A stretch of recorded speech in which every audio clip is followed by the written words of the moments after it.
என் வழி சினிமாவுக்கு நண்பர்களை அன்புடன் வரவேற்கிறேன். இந்தியன் 2 படம் வெளியாகி இன்னைக்கோட 5வது நாள். படம் குறித்து பல்வேறு விதமான கருத்துக்கள், கலவையான விமர்சனங்கள், கடுமையான எதிர்ப்புகள் எல்லாமே இன்னைக்கு இணைய வெளியில பரவி கிடக்கு. இந்த கருத்துக்களும் விமர்சனங்கள் படத்தை பெருமளவு பாதிச்சிருக்கு. இப்போ ஒரு பக்கம் படம் ரொம்ப மோசமான படம் அப்படின்னு சிலர் விமர்சனம் வைக்கிறாங்க.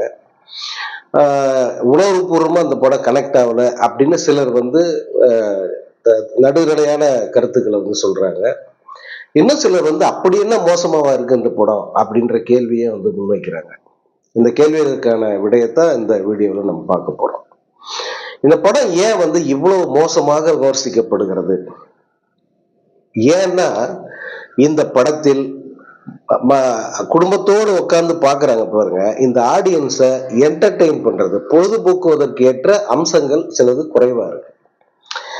பொதுவா சங்கர் படத்துல ஸ்பெஷல் என்ன தெரியுமா?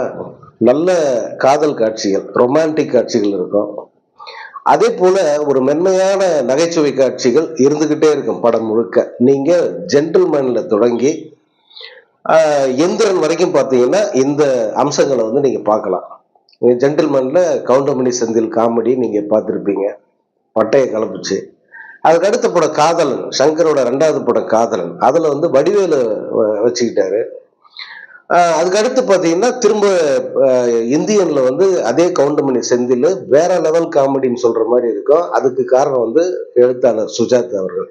இப்படி எல்லா படங்களிலுமே இப்போ அவரு ரஜினியை வச்சு எடுத்த முதல் படம் சிவாஜி, இந்த படத்துல விவேக காமெடி வச்சுக்கிட்டாரு. அதே சுஜாதா தான் ஸ்கிரிப்ட். பிரமாதமா ஒர்க் அவுட் ஆயிருக்கு அந்த காமெடி. இந்த காமெடிங்கிறது மருந்துக்கும் இல்லை இந்த படத்துல. ஏன்னா இந்த ஜெகன் அப்படிங்கிற நடிகர் அவர் பண்றதை காமெடியா எடுத்துக்க முடியாது. இன்னொரு பக்கம் சித்தார்த் அப்படிங்கிற மோஸ்ட் இரிட்டேட்டிங் எலிமெண்ட் இந்த படத்துல. இத சொல்றதுல எனக்கு எந்த தயக்கமும் இல்லை.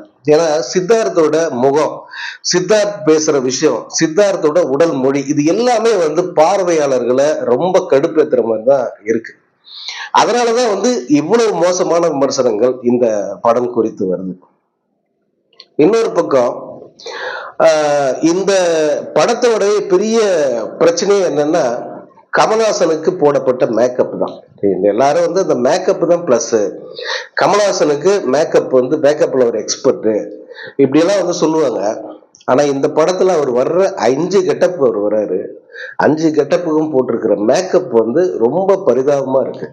அதுவும் விஞ்ஞானம் இவ்வளவு வளர்ந்து இந்த அளவு முன்னேறின இந்த நேரத்துல இவ்வளவு பரிதாபமான ஒரு அந்த தோற்றம்ங்கிறது பார்வையாளர்களால சகிக்க முடியல. ஏன்னா முதல் பாகமான இந்தியன்லயே ரொம்ப பிரமாதமா இருக்கும் அவருக்கு மேக்கப். இப்படி பல விஷயங்களை சொல்லிக்கிட்டே போலாம். இந்த படம் ஏன் இந்த அளவுக்கு மக்களால் ட்ரோல் செய்யப்படுகிறது அப்படிங்கிறதுக்கு. இன்னொரு பக்கம் அந்த அளவுக்கு மோசமா இருக்கா, இந்த படத்துல வருகிற கருத்துக்கள்ல மக்களுக்கு உடன்பாடு இல்லையா அப்படின்னா அப்படி ஒரேடியா சொல்றவும் முடியாது. ஏன்னா இந்த படம் அதிகாரம், பணபலம் இதையெல்லாம் வச்சுக்கிட்டு ஏழை மக்களை சுரண்டுறதுக்கு எதிராகத்தான் பேசுது. பேச வருகிற கருத்துக்கள் நல்லா இருந்தா கூட அதை சரியான முறையில எக்ஸிக்யூட் பண்ணல அப்படிங்கிறது தான் இந்த படத்தை பத்திய நடுநிலையான பார்வை. குடும்ப ஆடியன்ஸ், அதாவது குடும்பமா போய் இந்த படத்தை பாக்குறாங்களா அப்படின்னா அது 2வது நாளே அந்த குடும்ப ஆடியன்ஸ்ங்கிறது விழுந்துருச்சு. ஏன் இந்த படத்தை போய் பார்க்கணும், ஓடிடில பாத்துக்கலாம், அந்த அளவுக்கு அவங்க மைண்ட் செட்டுக்கு வந்துட்டாங்க. இந்த படத்துல இன்னொரு ஒரு மிகப்பெரிய குறை என்னன்னா படத்தோட நீளம். கிட்டத்தட்ட 3 மணி நேரம். இதை ஆரம்பத்திலேயே கவனிச்சு இந்த படத்தை எவ்வளவு முடியுமோ அவ்வளவு ட்ரிம் பண்ணி கொடுத்துருக்கலாம். 2 மணி நேரம் படமா கொடுத்திருந்தா கூட ஒரு தப்பும் இல்லை. ஏன்னா 2 மணி நேரமா குறைப்பதற்கான எல்லா வசதிகளும் அந்த படத்துல இருக்கு. அதாவது அந்த நீளமான அந்த சேசிங் காட்சிகள் இருக்குல்ல, துரத்தல் காட்சிகள், அதெல்லாம் அவ்வளவு நேரம் உட்காந்து யார் பார்ப்பாங்க? அதுவும் ஒரு 105 வயது கிழவர். ஆக்சுவலா லாஜிக் படி பார்த்தா கமல்ஹாசனுக்கு இந்த படத்துல வயசு 105. 105 வயது கிழவர் அந்த ஒத்த வீல் கொண்ட அந்த பைக்ல வந்து அவரு சிட்டி முழுக்க வந்து சேசிங்ல வந்து சுத்துறாரு. அவரை போலீஸ் படை துரத்துது. பொதுமக்கள் வந்து போரான் தொடப்பு கட்டெல்லாம் எடுத்துன்னு துரத்துறாங்க. அந்த மாதிரியான காட்சிகளை வந்து பார்க்கவே வந்து ரொம்ப பரிதாபமா இருக்கு. அது மக்கள் ரசிப்பாங்க அப்படின்னு எப்படி எந்த வகையில இவங்க நம்புனாங்க அப்படிங்கிறது தான் ஒரு பெரிய ஆச்சரியம். சங்கர் பொதுவா வந்து இந்த மாதிரியான தவறுகள் வந்து செய்ய மாட்டார். இதுக்கு முந்தைய படங்கள்ல எல்லாம் பாத்தீங்கன்னா இந்த மாதிரியான காட்சிகள் எல்லாம் எப்பயுமே வந்து இருக்காது. ஷார்ப்பா இருக்கும்.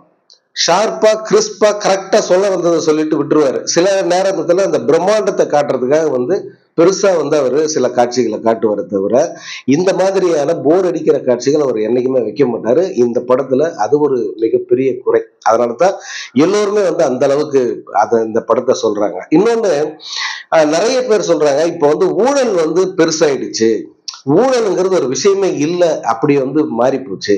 அதனால இன்னைக்கு வந்து இதை பேசுறது அந்த அவுட் ஆஃப் த ஒரு கண்டென்ட், இது வந்து மக்களுக்கு போய் ரீச் ஆகல அப்படின்ற மாதிரி சொல்றாங்க. அது ஒரு வகையில உண்மைதான். ஏன்னா முன்ன வந்து 5 ரூபாய் 10 ரூபான்றது கூட மிகப்பெரிய விஷயமா இருந்தது. இப்ப இந்தியன் 2 வரும்போது 5 ரூபாய் 10 ரூபாய் லஞ்சமே வந்து மிகப்பெரிய விஷயமா இருந்தது. ஆனா இப்ப என்னன்னா இந்த 5 10 எல்லாம் ஒரு மேட்டரே இல்லை. ஒரு படம் பார்க்கணும், தியேட்டருக்கு போறோம், தியேட்டர்ல போய் டிக்கெட் வாங்கினா 200 ரூபாய். அதே வந்து இன்னைக்கு இருக்கிற இந்த பசங்க தியேட்டருக்கு ஏற போறது, இங்க இருந்து டிக்கெட் புக் பண்றாங்க, ஆன்லைன்ல புக் பண்ணி டிக்கெட் எடுக்கிறாங்க. அதுக்கு 30 ரூபாய் வந்து கூடுதலா தராங்க. நேர்ல போய் வாங்குறதுங்கிறது ஒரு 2 கிலோமீட்டர் தூரத்துல தியேட்டர் இருக்கும். அங்க போய் வாங்கினா 30 ரூபாய் மிச்சம் ஆகும். ஆனா அதை பத்தி யாரும் கவலைப்படுறது இல்லை. பக்கத்துலதான் ஹோட்டல் இருக்கும், நேர போய் சாப்பிட்டுறலாம். ஆனா அங்க ஸ்விக்கில ஆர்டர் பண்ணி அங்கிருந்து வர வச்சு அதுக்கு ஒரு எக்ஸ்ட்ராவா 40 ரூபாய் தர தயாரா இருக்காங்க. சோ மக்கள் மனநிலை இந்த லெவலுக்கு மாறி போச்சு. அதனாலதான் வந்து இந்த படம் வந்து பெரிய அளவில் வந்து அவங்களுக்கு கனெக்ட் ஆகல அப்படின்னு ஒரு பார்வை முன்வைக்கப்படுது. ஆனா இந்த காலகட்டத்துலதான் ஊழல் வந்து தலைவிரித்தாடுது. ஊழல்ல சாதாரண ஊழல்ல லட்சம் கோடிகள்ல வந்து ஊழல் போயிட்டு இருக்கு. ஒரு கட்சி, அதிகாரத்தில் இருக்கிற ஒரு கட்சி லஞ்சத்தை சட்டப்பூர்வமாவே பண்ண ஆரம்பிச்சிட்டாங்க. லஞ்சம் தான், அவங்க முழுசா லஞ்சம் தான் வாங்குறாங்க பெரிய பெரிய முதலாளிகள் கிட்ட இருந்து. இந்த லஞ்சத்தை மறைமுகமா ஏன் வாங்கணும், சட்டப்படியே வாங்கலாம்டான்னு சொல்லிட்டு லீகலாவே லஞ்சத்தை வாங்கிட்டாங்க. 1 ரூபாய் 2 ரூபாய் 8000க்கும் மேல, 8000 கோடிகளுக்கும் மேல. சோ இந்த காலகட்டத்துல அதை பத்தி பேசியிருக்கணும் அவங்க.